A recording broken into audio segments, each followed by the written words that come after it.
Continuando con nuestro programa, tenemos a continuación médico especialista en audiología, otoneurología y foniatría. Actualmente labora en el Hospital Regional de Alta Especialidad de Zumpango y nos va a presentar el tema bases electrofisiológicas de los potenciales evocados auditivos de estado estable. Les pido un fuerte aplauso para el doctor Marco Abiel Hernández Camacho.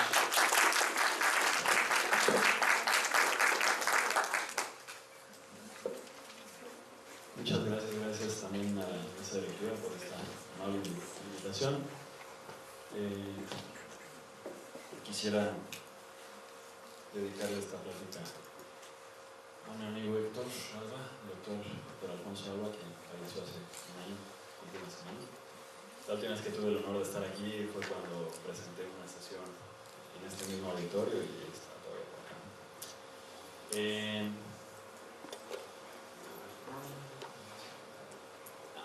Bueno, esto es un poquito sobre mí. Y debo decir también que me da mucho gusto ver caras conocidas, caras nuevas. Tengo un poquito más de tiempo del que pensé que iba a tener, así que me voy a permitir también comentar un pequeño detalle acerca de cuando se mandó la invitación. Se mandó un tema que no es precisamente el que estamos presentando en este momento. Esto fue a cuestión de un error que también fue mío al proponer el tema, y bueno, por si alguien se quedó con la inquietud, nada más lo voy a presentar en un minutito. Bueno, este es el hospital donde trabajamos cuando no hay nieve, y vamos a dar un minutito nada más para revisar lo que, por si alguien se quedó con la duda de los potenciales en la muerte cerebral. Es muy rápido lo que vamos a decir, y esto es a cuestión de que hay situaciones en las que el electroencefalograma convencional puede no ser la mejor medida en cuanto a la determinación objetiva electrofisiológica del estado de vida, ¿no? de la corteza, y sobre todo porque el electroencefalograma habla de la corteza y los potenciales del tallo. Entonces por eso se ha pensado que los potenciales pueden ser de utilidad en la evaluación de la muerte cerebral. Sin embargo, ahorita van a ver que no es necesariamente esto así. Creo que no está jalando mucho esto. ¿Alguien me podría ayudar a pasar las diapositivas? Muchas gracias. Bueno, la American Academy of Neurology incluso propuso estas vertientes en cuanto a las distintas presentaciones que se pueden encontrar en los potenciales en el caso de la muerte cerebral.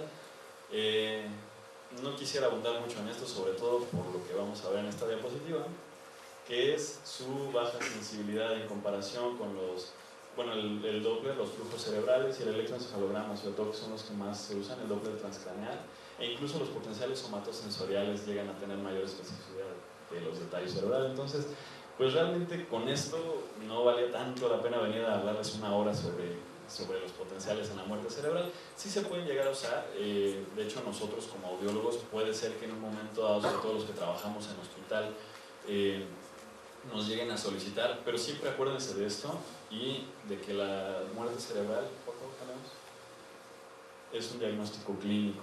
Entonces hay que saber bien que clínicamente el paciente no le vamos a encontrar reflejos de tallo cerebral. Digo, aquí pues manejamos perfectamente bien los reflejos, quizás nada más la maniobra de Foix, que se usa para el séptimo nervio craneal, que es para pacientes inconscientes, se presiona ahí.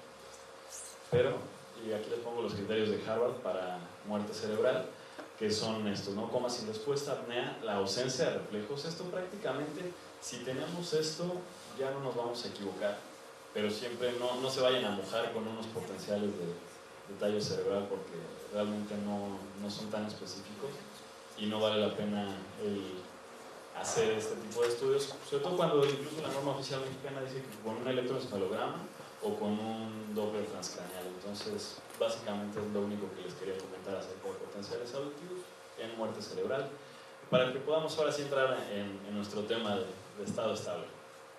Damos la siguiente, por favor. Tenemos mucho que revisar, vamos a tratar de hacerlo breve y sobre todo de hacerlo entendible. Ya cuando vean muchas cabezas hacia abajo, quizás no está tanto, pero yo espero que sí. Mi hermano es ingeniero en electrónica y él alguna vez me hizo la broma de que para mí una pantalla plana era como magia. como magia, pues yo sé que es una pantalla, ¿no? Yo sé que es un equipo que transmite una señal, o sea, sí, pero no sabes cómo funciona, entonces para ti simplemente aparecen los monitos en la pantalla y no sabes de dónde salieron, así que sí es para ti como magia. Entonces, no sé, en realidad pues la idea es que para nosotros que somos los especialistas, cuando veamos unos potenciales de estado estable no nos resulte como magia, sino que tengamos las bases neurofisiológicas de dónde salen estos potenciales, cómo es que se llega a esta respuesta y no quedarnos nada más con el audiograma sugerido, sino saber exactamente de dónde salió y cómo lo obtuvimos. Entonces vamos a hablar un poquito de esto. Ya lo había comentado ahorita en la plática pasada, que los potenciales auditivos, y en realidad cualquier respuesta electrofisiológica, tiene su mayor utilidad en pacientes que no tienen la mejor cooperación, como el caso de los pediátricos. Sin embargo, bueno, pues ahora que ha avanzado la tecnología, tenemos varias formas de evaluar el umbral auditivo, y de hecho esta plática va a ser no solo de las bases fisiológicas del steady state, sino de todos los potenciales auditivos, así que espero nos resulte de utilidad a todos. Hablando específicamente de los estados estables, son respuestas periódicas cuasi sinusoidales cuyas características de amplitud y fase se mantienen estables a través del tiempo. No me gusta leer diapositivas, pero esta en especial, textual, es el resumen de todo lo que estoy a punto de decir. Y lo vamos a ir analizando por partes. Entonces vamos a hablar de esto. Estas respuestas se generan a partir del electroencefalograma, cuando los estímulos se presentan en una frecuencia tal que el estímulo siguiente se superpone al anterior. Ahorita vamos a ver qué es eso de superponerse. Pero bueno, esto es con base en la respuesta en el electroencefalograma. Y cuando escuchamos electroencefalograma, quizás nos pueda dar un poquito de escozor, ¿no? Como verlo algo como muy complejo y muchas rayitas en la pantalla, y pues yo estudié para ver pacientes y no para ver rayitas, pero no es tan complicado y vamos a hacer una revisión muy rápida de dónde sale este electroencefalograma y de dónde salen los potenciales que se obtienen a partir de él. Entonces el electroencefalograma es el registro de la actividad eléctrica del cerebro. ¿De dónde sale esta actividad eléctrica? Yo en todas mis presentaciones, bueno, yo soy neurofisiólogo, entonces siempre hablo de dónde salen los registros neurofisiológicos, y siempre empiezo con esto. La señal eléctrica la vamos a captar a partir de un electrodo. Un electrodo es este cablecito. Hay varios tipos de electrodos, pero bueno, este es un electrodo de copa, que todos los hemos visto, y es de donde vamos a registrar nuestra señal eléctrica. Entonces, el electrodo que va a captar nuestra señal eléctrica, nuestro potencial, se llama electrodo activo, y este electrodo va a captar lo que se llama un potencial eléctrico. Llámese electroencefalograma, llámese potencial de unidad motora en el caso de la electromiografía, o potenciales de tallo cerebral, ¿no? Entonces el electrodo activo capta sí el potencial eléctrico, pero además capta el ruido muscular, el ruido eléctrico que generan los vasos sanguíneos, el ruido del corazón, que si se acuerdan en el electrocardiograma incluso poníamos derivaciones en manos y pies. También registra el ruido eléctrico de las máquinas que estén conectadas y el ruido de 60 Hz de la luz. Entonces, pues no nada más nos vamos a quedar con el potencial eléctrico, que además se registra en el orden de los milivolts o microvolts, que es muy chiquitito. Entonces, ¿cómo le hacemos para quitar todas estas señales que se llaman espurias, señales que no nos sirven? Ponemos un segundo electrodo de referencia, instala el primer electrodo, y entonces sí, el equipo hace la resta, tenemos el potencial eléctrico menos lo que captó el electrodo de referencia, y la energía excedente la quitamos con un tercer electrodo, que es un electrodo que va a tierra. Por eso en neurofisiología siempre vamos a usar 3 electrodos, 3 o más, y dependiendo del tipo de potencial que nosotros queramos registrar, es la forma en que vamos a organizar esos electrodos.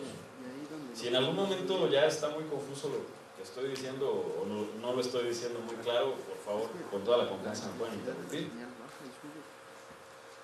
Y bueno, en el caso del electroencefalograma, tenemos un arreglo de electrodos, es decir, tenemos muchos electrodos que vamos a organizar conforme a una cosa que se llama el Sistema Internacional 1020. Y este sistema lo que hace es de conducto auditivo externo a conducto auditivo externo, o de trago a trago, de inion a nación, y entonces donde se cruzan estas dos líneas es nuestro vértex, y luego medimos la distancia en centímetros que hay y calculamos porcentajes. Entonces 20%, 20%, y de aquí al conducto auditivo 10%. 20%, 20%, 10%. Lo mismo para adelante. 20%, 20%, 10%, y entre ellos también 10%, 10%. Por eso se llama 10-20, son porcentajes, que son puntos estándar que en todo el mundo, los que hacemos electroencefalogramas, los ponemos ahí. Y este es un electroencefalograma, se sigue viendo confuso todavía, pero vamos a irlo limpiando y vamos a hacer que se vea más sencillo cada vez. No sé si se alcanzan a ver aquí los numeritos, pero por si no se alcanzan a ver, vamos a hacerlo en grande. Y entonces tenemos FP1 a F7. Entonces esta es nuestra línea, nuestra primera línea, o nuestro primer canal, FP1 a F7, y es este canal. Luego F7 a T3, F7 a T3, T3 a T5 y T5 a 1. No sé si se alcanzan a ver incluso los colorcitos, la máquina aquí nos los pone en rojo y los del central aquí en negro. Y luego aquí vienen, este se llama montaje longitudinal de doble banana, o sea, una banana, banana temporal, banana central, banana sagital. Vamos así, otra por favor. Entonces es como si tuviéramos la cabecita así, ¿no? Están izquierdos arriba, derechos abajo. Y lo que hacemos es electrodo activo, el electrodo de referencia. Y en el siguiente canal, ahora este es el activo y este es el de referencia. La tierra habitualmente la ponemos aquí enfrente o aquí atrás. Ahora vamos a hablar de ritmo cerebral. ¿Qué es un ritmo cerebral? Es el número de oscilaciones que vamos a obtener por segundo. Y aquí viene el famosísimo ritmo alfa, ¿no? Que hemos oído, no, es que el alfa, atrás por favor, gracias. No, que el ritmo alfa del cerebro y el ritmo alfa y el ritmo alfa, ¿y qué es el alfa, no? El alfa es cuando tenemos de 8 a 12 oscilaciones en un segundo. Entonces, cuando escuchemos hablar del alfa del electroencefalograma, a lo único que se refiere es al número de oscilaciones que se aventó en un segundo. Vamos a verlo de cerca. Entonces, vamos a agarrar el electroencefalograma y vamos a agarrar un pedacito. Vamos a hacerlo grande y de este pedazo vamos a agarrar un segundo. Y este segundo vamos a hacerlo grande. Entonces tenemos 1, 2, 3, 4, 5, 6, 7, 8, 9, 10 oscilaciones. Entonces podemos decir que en este segundo tenemos un ritmo, ¿sí? Un ritmo de 10 Hz. Clic por todos lados, la que sigue. Entonces tenemos todo el canal y nos encontramos con que aquí 1, 2, 3, 4, 5, 6, 7, 8, 9, 10, también tenemos 10, aproximado, pero vamos, tenemos 10 aquí, 10 acá, 10 acá, entonces en todos los segundos tenemos 10 oscilaciones, esos son 10 Hz, y como entra en el rango entre 8 y 12, pues se considera que es un ritmo alfa. Ese es el famoso alfa del electroencefalograma. Ahora, el electroencefalograma pues se va en varios canales, y si se fijan, el famoso ritmo alfa se ve mejor en derivaciones posteriores, de hecho hace una especie de gradiente, es el gradiente antero-posterior. Ese es el electroencefalograma. Hasta aquí no está tan complejo, ¿no? Solo es contar vueltecitas. Ahora, ritmos cerebrales. No es un ritmo. Y para esto tenemos que hablar de una cosa que se llama análisis de Fourier. Fourier fue un matemático, Jean-Baptiste Fourier, un matemático francés del ejército de Napoleón, que se le pidió calcular una cosa que es la conducción de calor en un anillo. ¿Quieres el otro más? Sí, por favor.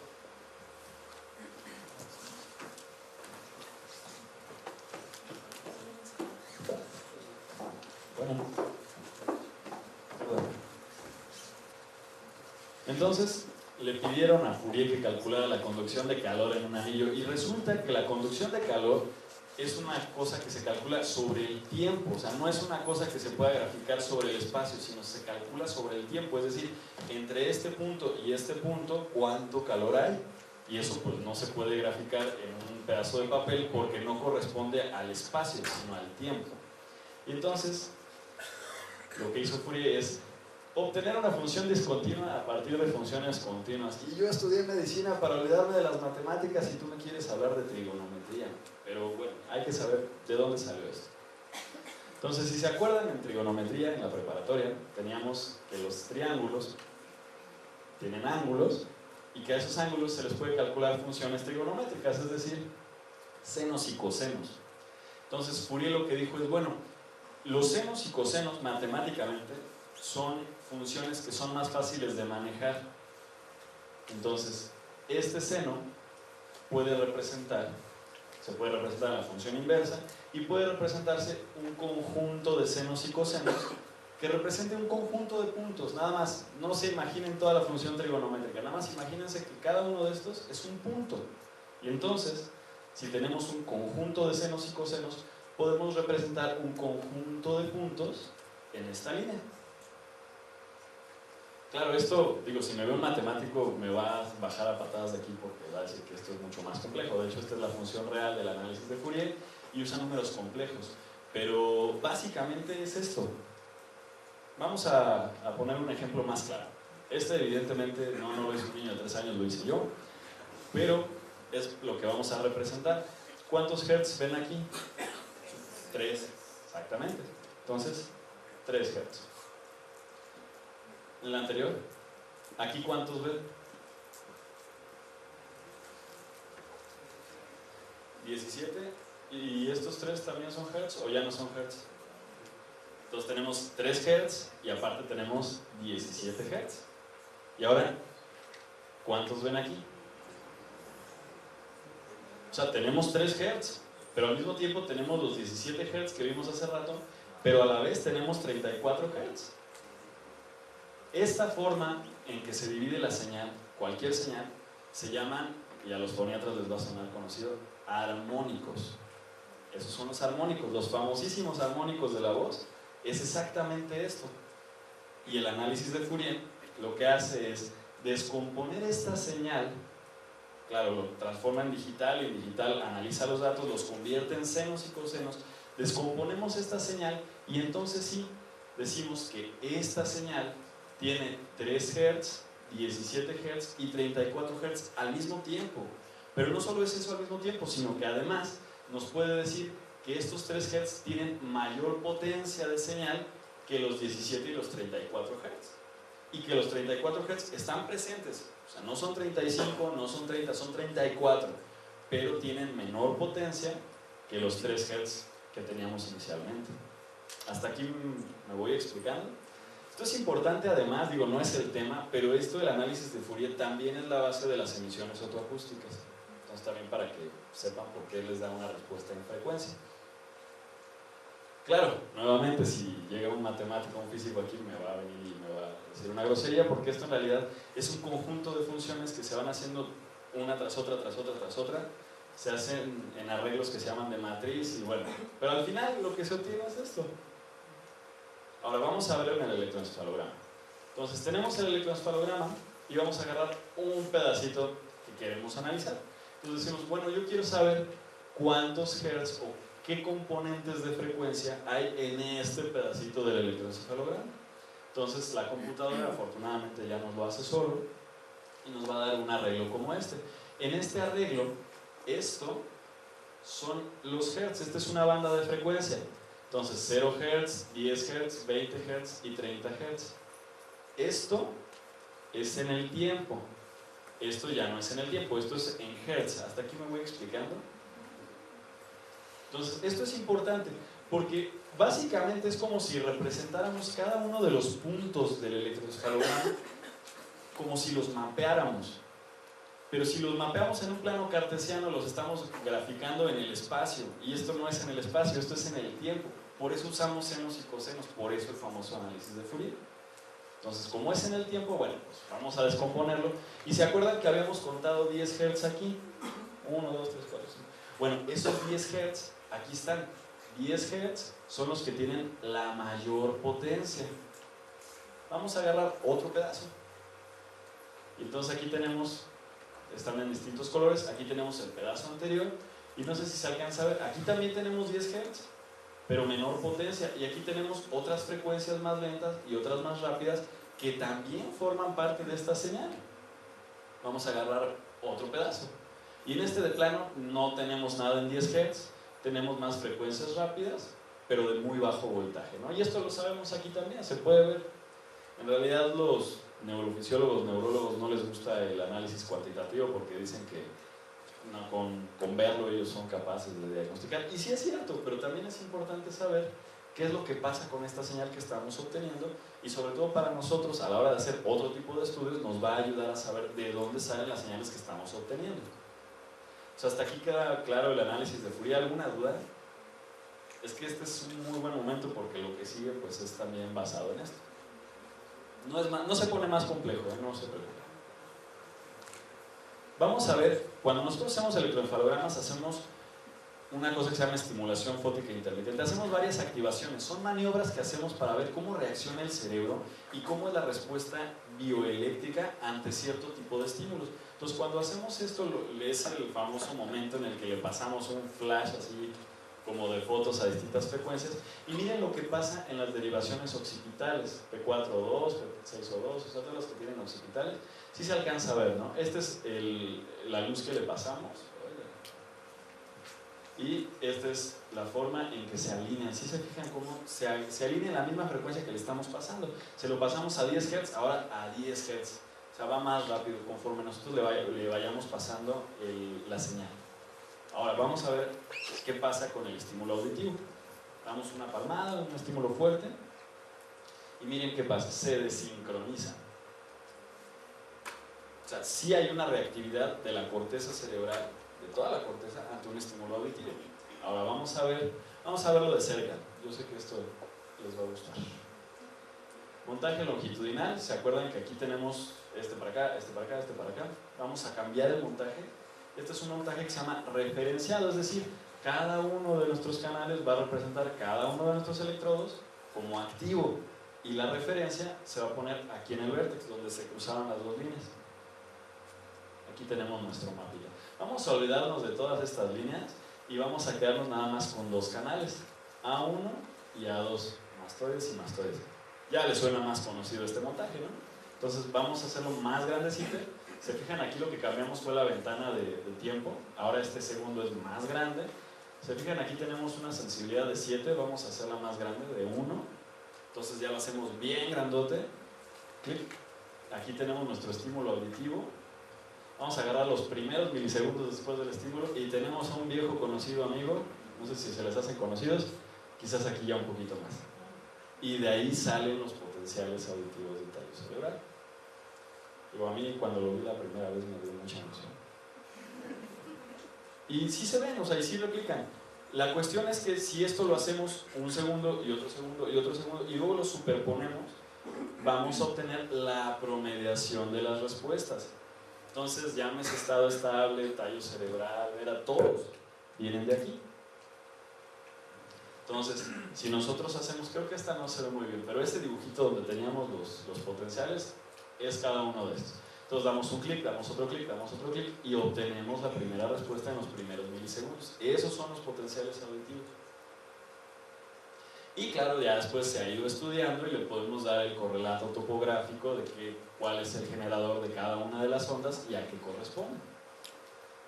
Y ahora, no solo son las respuestas en los primeros 10 milisegundos, tenemos respuestas que se repiten.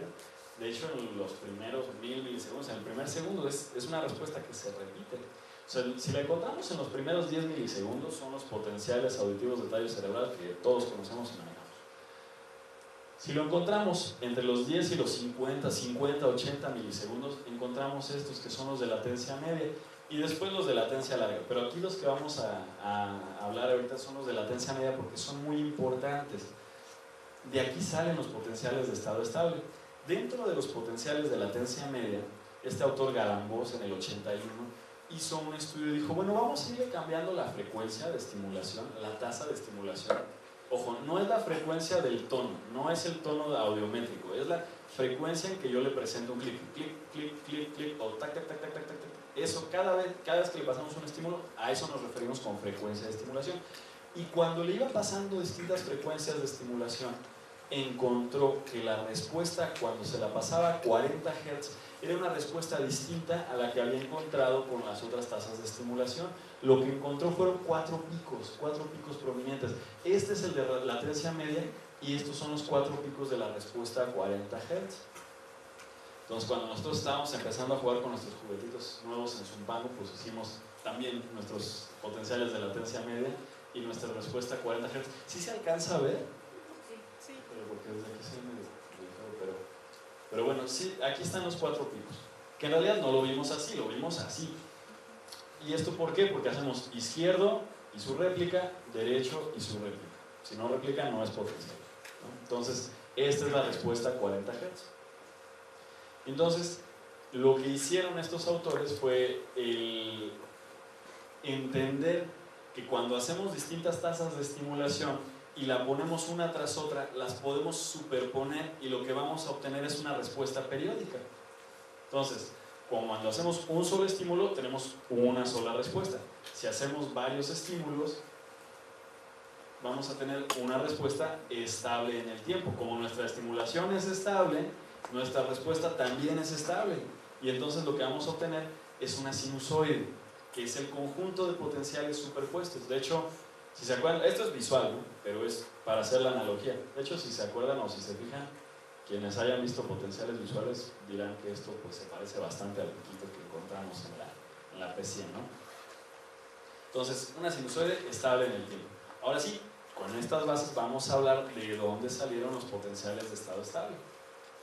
Entonces, se genera en el electroencefalograma cuando pasamos el estímulo a frecuencias de repetición lo suficientemente rápidas para que se superponga la respuesta una tras otra. Entonces, así como se superponen el potencial occipital en el estímulo visual, si nosotros tenemos la respuesta a 40 Hz y la superponemos, y la superponemos, y la superponemos, ¿qué obtenemos? Una sinusoide, ¿no? Y no sé si se les figura, pero bueno, esta es la sinusoide muy parecida a las sinusoides que obtenemos cuando estamos haciendo el análisis visual del electroencefalograma. Aquí ya empieza a tener un poquito más de sentido, ¿no? Bueno, y también se intentó, ya que se había obtenido la respuesta a 40 Hz, dijo, bueno, ¿qué pasa si hacemos distintas modulaciones de tono y de amplitud al mismo tiempo? ¿Podemos hacer el análisis cuantitativo al mismo tiempo? Y se encontró que sí.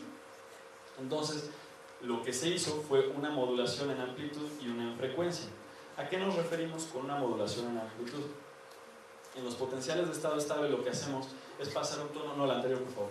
La anterior, eso es. Hacemos un tono multifrecuencia, es decir, pasamos 500, 1000, 2000 y 4000 Hz. Entonces, si lo pasáramos a la misma amplitud, pues obtendríamos respuestas similares que se van a superponer una con otra, pero si lo que hacemos es cambiar un poquito, digo aquí fue un muchito, pero es para dar a entender lo que quiero decir, la amplitud entre uno y otro, podemos obtener respuestas específicas que a la hora de hacer el análisis cuantitativo, pues muy seguramente si lo vemos así a simple vista, no lo vamos a identificar, pero la computadora que ya está haciendo el análisis de Fourier y que ya identifica cada uno de los puntos que componen la sinusoide y cada una de las frecuencias componen esos puntos, pues entonces sí, cada vez que modulemos la amplitud, la computadora podrá identificar las pequeñas diferencias que se mantienen estables a través del tiempo y entonces sí obtener la relación que hay entre uno y otro. Esta es una modulación en amplitud, o sea, es la misma banda de frecuencia, pero a distinta amplitud, a distinta intensidad de voltaje. Y la modulación en frecuencia es cambiar, mantenemos una misma amplitud, pero modificamos. Si se fijan, una está más delgadita, otra está más gruesa, se refiere al ancho de la frecuencia que estamos moviendo o que estamos estudiando y que nos permite hacer las diferencias entre una frecuencia y otra. Claro que todo esto, bueno, viene a partir del análisis matemático de toda la sinusoide de nuestros potenciales y de nuestro electroencefalograma. Y lo que nos permite el haber hecho esta modulación en amplitud y en frecuencia es presentar muchos tonos al mismo tiempo y obtener muchas respuestas al mismo tiempo, incluso de forma simultánea, y que nos permite además pues, identificar la respuesta que se obtiene en una nota, en otra frecuencia y con un grado pues, bastante aceptable de confiabilidad. También tenemos que ver lo que es el fenómeno de enfasamiento o phase locking. Quiere decir que cuando tenemos una onda, tenemos que compararla con otra onda distinta y checar la superposición de todos los puntos que componen una y componen otra. En este caso, la computadora busca el enfasamiento del potencial que se debe obtener, de la sinusoide que se debe obtener a partir del estímulo que le estamos pasando, con el que estamos obteniendo. Cuando no se consigue, bueno, pues no hay enfasamiento, no hay cierre de fase. Este enfasamiento son los porcentajes. Quienes hayan hecho ya potenciales de estado estable se acordarán que tiene que pasar un determinado tiempo y que va subiendo un porcentaje hasta que encuentra ya el enfasamiento completo, el 100%, que nos dice esta es una respuesta confiable. ¿Hasta aquí alguna duda? Vamos a hablar de los generadores. ¿De dónde salen? ¿De qué parte del cerebro salen los potenciales de estado estable? Y bueno, a esto hay varias teorías y unas tienen que ver con la frecuencia de estimulación y la frecuencia de modulación, ¿no? Dependiendo de qué tasa de estimulación le esté pasando, vamos a obtener distintos tipos de respuesta. En el caso de la respuesta a 40 Hz, que fue la primera que se estudió y que es una respuesta muy grande, pues a 40 Hz corresponde a la superposición de los potenciales de latencia media.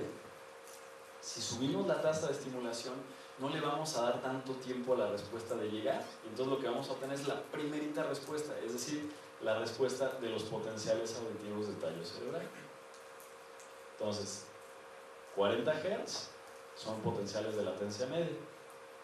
Y la superposición, si le damos un poquito menos de espacio, menos de tiempo entre este estímulo y el que sigue, digo, aquí le estoy dejando un segundo completo, pero si lo hacemos más seguido, lo que vamos a obtener es un potencial seguido de otro y de otro. ¿Sí? Entonces, si esto es subir la tasa de estimulación. Hay otra teoría que propone que tenemos en el cerebro unidades neuronales con ritmos de descargas espontáneos que tienen una resonancia mayor cuando le damos estímulos de 40 Hz. Se han hecho varios estudios para tratar de ubicar cuáles son los generadores de los potenciales de estado estable. De hecho, estos autores hicieron un metaanálisis de los estudios que han tratado de ubicar el generador específico de los potenciales de estado estable. Lo que se ha encontrado, bueno, cada uno de estos, del magnetoencefalografía, etcétera, tienen algunas ventajas y algunas deficiencias. El estudio que se encontró con mayor sensibilidad fue este que se llama localización de fuentes bayesiano. Anterior, por favor. Anterior. Y esto es un análisis también computarizado a partir de la inferencia, o sea, A es B siempre y cuando C, o sea, es ya un poquito más complejo, sin embargo es muy preciso. Y este hizo la localización en corteza, tálamo y tallo cerebral. Entonces, ¿en dónde están los potenciales? En todos lados, ¿no? En todo el sistema nervioso. Pero, entonces, si ya tenemos localizado la corteza, tálamo, tallo, como generadores, entonces ahora sí entra nuestra anterior teoría sobre, bueno, las diferentes tasas de estimulación nos van a dar diferentes generadores. Entonces, ¿todo el cerebro resuena? No todo el cerebro, nada más los lóbulos temporales. Cuando hablamos de corteza, aquí tenemos cada una de las distintas estimulaciones a distintas frecuencias, y sí se ve claramente, ¿no?, como en los lóbulos temporales tenemos la mayor respuesta. Entonces, ¿por qué distintos generadores? Por las distintas tasas de estimulación. Entonces, si usamos frecuencias muy bajitas, 4 y 8 Hz, vamos a tener que nuestro generador está en los lóbulos temporales. Si usamos respuestas entre 20 y 70, nuestro generador está en los potenciales de latencia media. Aquí es cuando ya podemos hablar de respuestas talamo-corticales. Y cuando hacemos frecuencias de estimulación rápidas, clics muy rápidos, son la superposición de los potenciales de tallo cerebral, que en realidad lo que tenemos sería una sinusoide, entre comillas, con esta morfología. Entonces, a esta respuesta se le aplica la transformada de Fourier y tenemos latencia media cuando hacemos estimulaciones a 40 Hz y cuando hacemos estimulaciones mucho más rápidas, ¿no? Claro que esto es una injusticia visual, el comparar los potenciales de latencia corta con los de latencia media. En realidad, este pedazo de 3 potenciales superpuestos de latencia corta, en comparación con esto se debe ver, bueno, se le hace el análisis y, clic 2 por favor, se debe ver así. sea, aquí tenemos el de latencia media, que si se fijan es mucho más grande, y aquí tenemos los de latencia corta. Esto nos debe hacer pensar, ¿no? Probablemente pues es mucho más sensible, mucho más específico si lo hacemos con una estimulación más lenta y obtenemos frecuencias de modulación más grandes que si hacemos con unas frecuencias de estimulación más rápidas. Bueno, esto sería un trenecito, ¿no? De 3, 3, 3, 3, 3, 3. ¿Cómo lo hacemos? Ya vimos de dónde salieron, de dónde los analizamos, cómo modulamos. Modulamos en amplitud y en frecuencia. Entonces, tenemos nuestros estímulos, tenemos 1, 2, 3, 4 frecuencias que son las que vamos a analizar, las frecuencias centrales, 500, 1, 2 y 4, y vamos a estimular, como decíamos hace un momento, todo el sistema nervioso, ¿no? Toda la vía auditiva ascendente, y podemos poner los electrodos en distintos puntos. Esto también es importante. Habitualmente pues estamos acostumbrados a ponerlos en mastoides, pero también lo podemos poner en este punto que se llama IZ, en el ilion, y tiene un poquito mejor resolución, ¿no? Aquí está el ilion en la parte de atrás, como activo, mastoides, CZ. O sea, podemos ponerlo el activo aquí o el activo acá y de todos modos lo vamos a captar, porque lo que vamos a captar no es el potencial lejano, sino es la onda del electroencefalograma, cómo varía. Entonces, si lo ponemos aquí atrás, pues tenemos menor cantidad de ruido eléctrico cuando hacemos señales de amplitud modulada, ¿no? Esto es importante sobre todo porque como estamos usando tasas altas de estimulación, ¿en quiénes las usamos? ¿Ustedes se acuerdan? O quienes hagan potenciales de estado estable, ¿se acuerdan en quiénes usamos tasas de estimulación altas? En niños. ¿Por qué? Porque están dormidos. Y aquí es una cosa importante que vamos a mencionar. Los potenciales auditivos de tallo cerebral no se modifican con el sueño o con el estado de sueño vigilia, ni siquiera con la sedación. Cuando hacemos monitoreo transquirúrgico, no importa que el paciente esté planchado y dormido y sedado, de todos modos los vamos a obtener. ¿Por qué? Porque el tallo cerebral no se apaga, lo necesitamos para estar vivos, para respirar, para que el corazón lata. El tallo cerebral se mantiene vivo, no se modifica con la vigilia o con la sedación. Sin embargo, los potenciales tálamo-corticales, esos sí se apagan con el sueño. O sea, cuando nosotros nos dormimos, la respuesta de todo el electroencefalograma disminuye. Nuestra respuesta bioeléctrica disminuye. Entonces, en un paciente dormido, la respuesta a 40 Hz no va a salir. Por eso, en pacientes dormidos usamos tasas de estimulación muy rápidas y en pacientes despiertos, cooperadores, usamos tasas más lentas que son más precisas, porque si se acuerdan, la onda era más grande. Pero los niños que no nos van a cooperar tanto, que los tenemos que tener dormidos, tenemos que usar respuestas, tasas de estimulación muy rápidas que nos permitan activar el tallo cerebral, que vamos a tener la confianza de que el tallo cerebral no se nos va a apagar. Bueno, esto nos sirve evidentemente para determinar el umbral auditivo, y algo que tienen de ventaja los potenciales de estado estable sobre los de tallo cerebral es que podemos usar estímulos pues bastante más intensos, ¿no? A veces los de tallo cerebral no los usamos a más de 90, 100 decibeles, perdón. Hay equipos que nos los dan, y bueno, los de estado estable nos pueden dar intensidades de hasta 127 decibeles, ¿no? Que es bastante fuerte. Y en el caso de las hipoacusias descendentes podemos usar la técnica del enfasamiento y podemos pues determinar el umbral, ¿no? Hasta 8000 Hz. Y esta es la ventana que nosotros vamos viendo. Digo, esto es como si le hiciéramos pausa, ¿no? Esto va subiendo tic, tic, tic, tic, tic, conforme va pasando el tiempo hasta llegar a los 100. Y de hecho aquí tiene 100%. Aquí lo que mide, esto es el tiempo, o sea, minutos, y esto es porcentaje de enfasamiento. Entonces nos vamos acercando cada vez más al 100%, que corresponde el cierre de fase, es decir, la respuesta cortical o tálamo cortical o de tallo cerebral, que corresponde exactamente al que nosotros le estamos mandando. Y el equipo hace una sobreestimación del umbral auditivo, sobre todo teniendo en cuenta en las audiciones que se acercan más a la normalidad, la respuesta es más chiquita. Y de hecho, si se acuerdan, en los potenciales de tallo cerebral tenemos una cosa que se llama la función latencia-intensidad, y esto dice que a mayor intensidad, mayor amplitud y menor latencia. Pero eso es importante. A mayor intensidad, mayor amplitud. Entre más bajito le pase el estímulo, más chiquita va a ser la onda que vamos a obtener. Entonces, entre más nos acerquemos a la normalidad, pues efectivamente, y como decía Lida hace un momento, menos confiable va a ser el estudio. Es decir, su mayor sensibilidad, su mayor especificidad está en las hipoacusias. Entre más fuerte sea el estímulo que yo le voy a mandar, más confiable va a ser la respuesta que yo voy a obtener. Y la forma de estimularlo podemos hacer tanto por los audífonos, por el TDH39 o por un vibrador óseo. Entonces nosotros podemos obtener la respuesta cortical, talamocortical, la respuesta de estado estable con un estímulo óseo o auditivo por aire. Y esto nos ayuda a identificar en las hipoacusias conductivas, el gap óseo, y ese gap, bueno, nos ayuda ya a nuestro diagnóstico y a nuestra rehabilitación auditiva.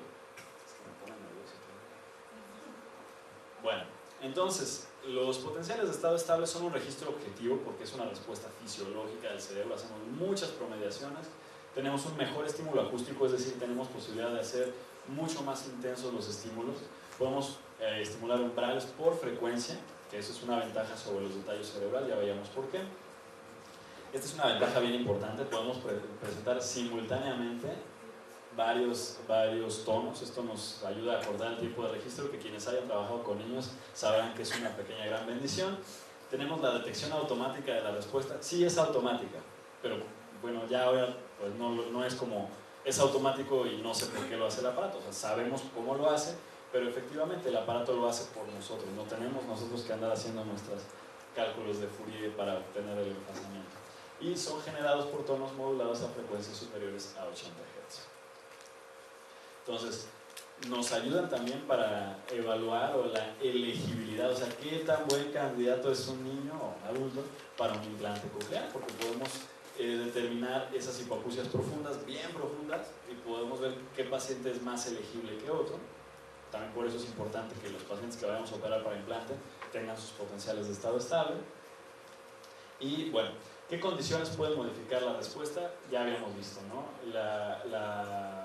El estado de vigilia, eso es importante. Y las modulaciones que nosotros hagamos. Por eso, aunque el aparato lo haga solo, nosotros tenemos que clínicamente ser capaces de saber a qué tasa de estimulación voy a hacer los potenciales. Si es un niño, si es un paciente poco cooperador, o si es un paciente muy cooperador, pero que viene desvelado y se me va a dormir, pues vamos a usar una tasa de estimulación más alta. Si tenemos un paciente despierto, que durmió bien, que comió bien y que nos va a cooperar bien, bueno, pues entonces vamos a buscar una mejor respuesta que sea más confiable y vamos a usar tasas de estimulación más bajitas. Bueno, se supone en los estudios que se han hecho, se ha encontrado que la respuesta, la frecuencia específica de 40 Hz es más confiable que modulaciones a frecuencias mayores, ¿no? Como en 70 Hz, incluso en pacientes despiertos. Se han hecho estudios como este de La Habana para ver su utilidad en el tamiz auditivo neonatal. Digo, es un poquito caro y costoso en tiempo, en recursos y en dinero, sin embargo tiene una sensibilidad del 100%. Entonces, digo, pues también no hay que descartarlo, sobre todo en aquellos pacientes con alto riesgo neurológico o aquellos pacientes en los que tenemos dudas. Conclusiones. Ahora sí vamos a regresarnos a nuestra definición. Ahora ya tenemos todos los elementos para volver a leerlo. Son respuestas periódicas, o sea, es una respuesta en el tiempo. Cuasi sinusoidales, no es una sinusoide, pero casi. Cuyas características de amplitud y fase, ya lo vimos, que es amplitud, que es fase, se mantienen estables porque nuestro estímulo es estable a través del tiempo. Entonces, ahora sí, son respuestas periódicas cuasi sinusoidales cuyas características de amplitud y fase se mantienen estables a través del tiempo. Esto es lo que les vine a decir el día de hoy. Y entonces, tenemos un estímulo estable, una respuesta estable, si se mantiene en el tiempo, bueno, pues obtenemos una sinusoide, o lo más parecido a, lo obtenemos a través de los potenciales, sobre todo de latencia media, y lo hacemos a través del análisis cuantitativo que se obtiene a través de la transformada rápida de Fourier. En realidad no era tanto lo que dijimos. Bueno, los potenciales de tallo cerebral y los de estado estable son complementarios. No quiere decir que uno sea mejor que otro. Entonces, lo ideal es que tengamos las dos respuestas.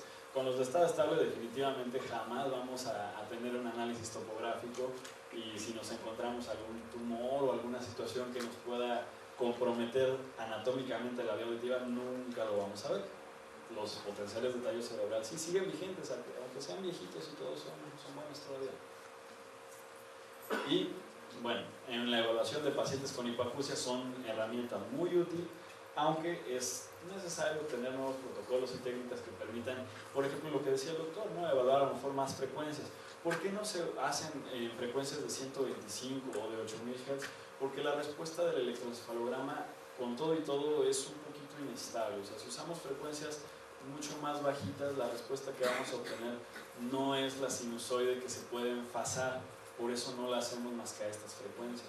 Y si usamos tasas de estimulación muy rápidas o si usamos frecuencias rápidas, se pueden también confundir con las tasas de estimulación y obtenemos unos ritmos muy rápidos en rango beta que tampoco se pueden analizar con confiabilidad. Por eso solo se hacen esas 4 frecuencias. Pero realmente es media audiometría y además con las frecuencias centrales. En realidad es bastante útil, sobre todo a la hora de hacer la adaptación de un auxiliar auditivo. Y eso es todo. ¿Hay alguna pregunta?